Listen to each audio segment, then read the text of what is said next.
He made him win yesterday, so why not call Brian Hoyer Mr. Hero from now on?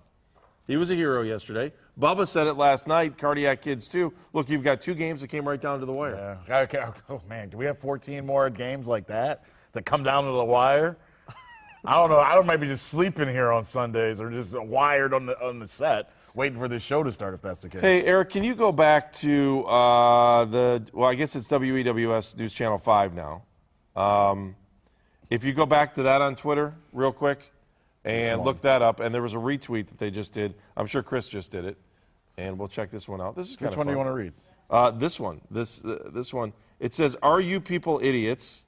Talking about, I don't know if it's us, fans, or News Channel 5.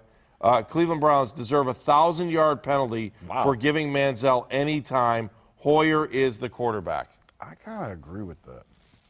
What are you saying that based on our news story this morning that we saw right before we came on the air, or what are you talking about? I wasn't a fan of the news story. No offense to whoever did it. I think that's the problem with what we have going on right now. And I think when you talk to Tim Couch and you talk to quarterbacks that have been here, enjoy the guy that you have. It's just like in marriage.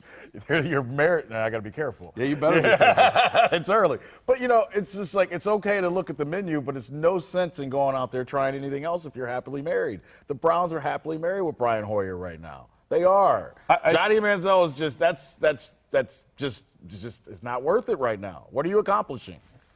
What did they accomplish? Here's what they accomplished yesterday. Brian Hoyer got fired up. I don't think that Brian was into a lull. I don't think that Brian could have handled the ball off. I was going to say he could have done the same thing. It did tick him off, and it worked in the long run.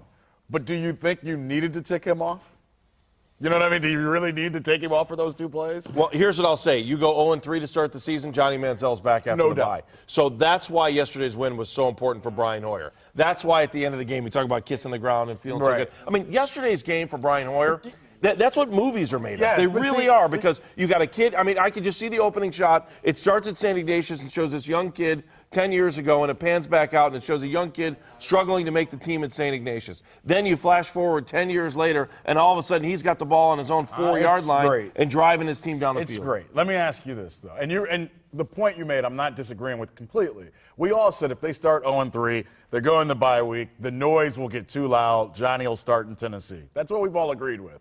But after watching the first 2 games, win or lose yesterday, really would we have this conversation about who should be the quarterback? It's not like if they would have lost yesterday, I wouldn't have walked now, and I'm different. I wouldn't have walked in here and said, you better get Johnny warmed up.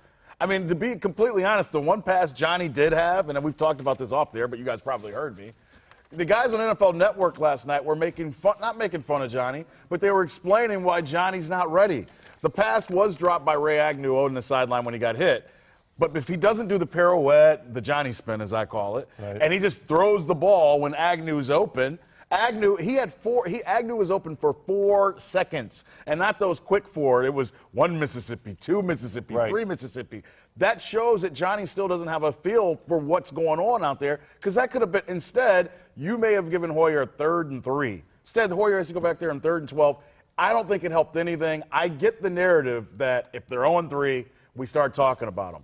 But in watching this team, Andy, I don't think the quarterback position has been the biggest problem if they were 0-2 this morning. All right, get your Mr. Hero. All right, this goes back to the initial problem with Johnny Manziel itself. No one wants to listen to Johnny Manziel. Nobody wants to hear that he said, I'm not ready. He's a rookie. And the thing about it is, it's a rookie thing that he did yesterday. Yes. You come out there, the guy's wide open, you don't do this. You got the handoff, you're excited. Everybody forgets that he's a rookie. You want what he did at Texas A&M. Guess what, folks? This ain't college. No. It's not. And there are things that you've got to do a little bit different. If anything, if you're a Johnny Manziel fan, just take a deep breath already. We don't have to sit here and say, let's get to Twitter, let's do this, let's do that. And the other thing that drives me nuts is it's a win, okay? So here's where we are. The Browns have a win. They're 1-1. I don't know many people that thought that if you put the Steelers and the Saints in front of you, that the Browns would be 1-1. But yet you want to go back, and I heard this morning too, and it made me want to just pull my hair out. So look at his numbers for yesterday. 24-40, 204 yards, right, for Brian Hoyer. Not sexy. His quarterback rating is an 81.7. And here I go with, it's Colt McCoy. Who cares? They won. Why does it make a difference? It doesn't. They won. It doesn't make a difference. And most of these people that call and if you like Johnny Manziel, that's great. Love him. But right now, he's not ready to lead this team. And the only point I'm making about the 3 plays he ran, and I know we talked about it with Bubba and Matt last night, and they made great points. It puts it on film.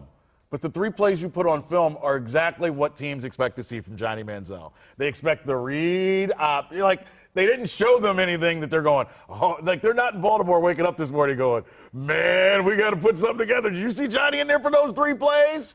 That's the 3 plays you expect to see from him because that's what he ran in Texas A&M. I still don't completely get it. All right, we're going to go to Craig Lyndall, waiting for next year in just a second. I want to take a phone call. Let's go. And by the way, if you want to call 216-431-3820, let's go to Michelle. Hi, Michelle in North Royalton. How are you? Hello, Andy. Hello, Andre. Hello. Good morning, How Michelle. are you? Aw. I just wanted to call and say how much I love you guys, of course. Thank you. You Me did a more great than Andy, job. right? No, it's him. Yes, definitely. Sorry, Andy. That's okay. I can live with it. But it's funny because I was just calling just to say we finally got a win. Very exciting. But it's funny because when I went to call, Andy was all calm, and when I'm put on hold, and now you were like ready to blow a gasket. I just thought it was kind of funny. That's all. It's not much different than radio, is it? Right. I like to get him fired up. Exactly. But I watched the game at a bar with a bunch of Browns backers. It was fantastic. I really didn't think we'd win. It was a complete shock. I'm still confused about the whole Manziel. Why would you put him in? I don't get it. I don't know if anyone explained that. Like any coach, like did they explain The why? coach basically said they've had the package and they just wanted to get it in there. They want to make teams look at it. Let me ask you this, Michelle. What was the reaction in the bar when Johnny made it in to the game? No one even knew. My buddy Mike said, Johnny's in. I didn't believe him. And all of a sudden we all looked up, and it was so quick that I don't think anyone really, honestly, no one saw. It was like they stuck him in there. So people were confused, I think. It's true. It is. True. But at the stadium, it was like it was like an earthquake at the stadium. Not to say that in a bad way. It was like everybody went nuts. It was like, ah! And then he was back out of the game. Well, I heard There's a someone joke boo. there, but I don't want to. Someone said, oh. I heard someone tweet that they were booing when he came in, but maybe that was wrong. No, I think those were the fans that thought Derek Anderson just got taken off the field. Michelle, thank you very much. Good talking to you, Michelle's a regular All right. as a fan of the show. Michelle, you got anything to plug? Any business to plug? Anything? Oh, nah. What's Fit to figure. Come on, fit to we're trying figure. to help you out. Fit to thank figure. you. Come on, girl. I need to do some sit-ups right now. All right, she'll get you in shape. Fit to figure on Twitter. Thanks, Michelle. We need to have her come in here and do a workout during the show. Trust me, we should do this show. We should do the treadmill. Just keep going on. I'll be done by 7:30. Thanks. All right, let's go to Craig Lyndall, waiting for next year. Hi, Craig. How are you? For my next breath. You do Andy, that. Andre, how's it going, guys? What's up, Craig? How are We're you, good. buddy? Hey, it's nice to talk about a victory, Craig, isn't it? Yeah, I figure we should save the picking apart this game to make it feel like a loss until like Wednesday. But everybody just be happy this morning, for God's sake. That's the Northeast Ohio in us, isn't it? Like, you got to find, and I don't even know why I went off about the Manziel thing. But Yeah. to me, and I get us, and trust me, I'm not putting any of us down. But to me, it's just crazy that you wake up this morning and everybody's still talking about Johnny Manziel when this is truly a day where we should be happy for Brian Hoyer and the Browns. Yeah, I rewatched the game this morning on the Rewind app, so everything was fast, and I was watching that final drive Brian Hoyer led, and I started trying to think in my head, trying to calculate what the chances were of the Browns actually executing that drive, and then I just quit. I said, just enjoy it. They won the game. They probably shouldn't have. It was terrifying. I don't know how they did it, but they won. It's the easiest way to look at it. You're right. As you went back through the rewind, let me ask you this. Is it, and I'm not trying to start a controversy. I like Crowell more than I like West. And that's not putting West down. Do you see at any point in time, if Tate is out for a while, that maybe these carries get equaled out, maybe, Craig? Or do you think West is just going to be the guy that gets most of the carries till Tate comes back? Yeah, I think I could see him getting evened out. I don't think it really matters who carries the ball first. I think they're both valuable. They both give a slightly different look. To Terrence West, the way he attacks a defense is a little bit different, but the fact that they're different, I think, is what makes it work. And I've been waiting for this for a long time, where the Browns would have more than one running back and they'd find a way to give carries to two guys. How long have we been waiting for the Browns to not only have two guys, but give two guys look? It was like they have Peyton Hillis and they're trying to run Jerome Harrison out of town. They never embraced having two running backs in the last decade. Yeah. No, I think the thing that's great about it is they really are committed to the run.